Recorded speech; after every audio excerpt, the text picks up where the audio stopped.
Isang nakakatuwang vlog na puno naman ng wedding plans at mukbang ang ibinahagi ni Ryan Bag kasama ang kanyang fiancé na si Paula Huyong. Tinalakay din nila dito ang kanilang mga plano para sa kanilang kasal. Chikang umaabante mula kay DJ Tinkaber. And they lived happily ever after.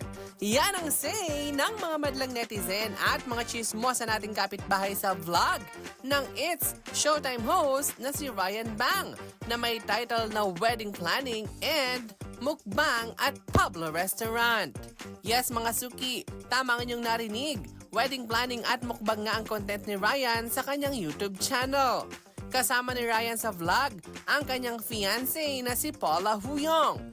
Napag-usapan nga nilang kanilang mga plano sa kanilang nalalapit na kasal. Na bukod sa kanilang dalawa, ay very excited na rin sa kanilang pag-iisang dibdib ang kanilang It's Showtime family. Napag-usapan rin nila ang kanilang plano sa kanilang prenup.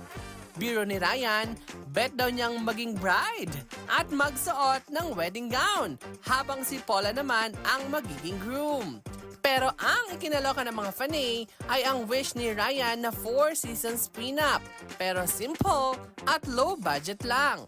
Dagdag pa ni Ryan sa kanilang plan na 4 seasons wedding prenup ay para habang buhay daw ay makikita nila ang iba't ibang season ng kanilang prenup photo. At dahil sa sobrang pagtitipid na rin ni Ryan, chika pa niya, ay siya na lang daw ang magme-makeup sa kanyang bride. Plano rin daw ni na Ryan at Paula na gawing dalawa ang magiging kanilang kasal. Ang isa ay sa Korea at ang bonggang kasal naman ay dito sa Pilipinas. Kaabang-abang na talaga ang nalalapit na pagpapakasal ng dalawa. Nabanggit rin ni Ryan kung sino-sino ang kanilang mga magiging ninong at ninang sa kasal. Nangunguna na dyan si Zasha Padilla, Small Laude, Karen Davila, Dr. Vicky Bello, Dr. Steve Gan, at marami pang iba. At yan muna mga sukin, latest sa mundo ng showbiz. Ako po yung mosang kapitbahay, DJ Tinkiber. Ito ang balitang mabilis, mabangis at walang mintis.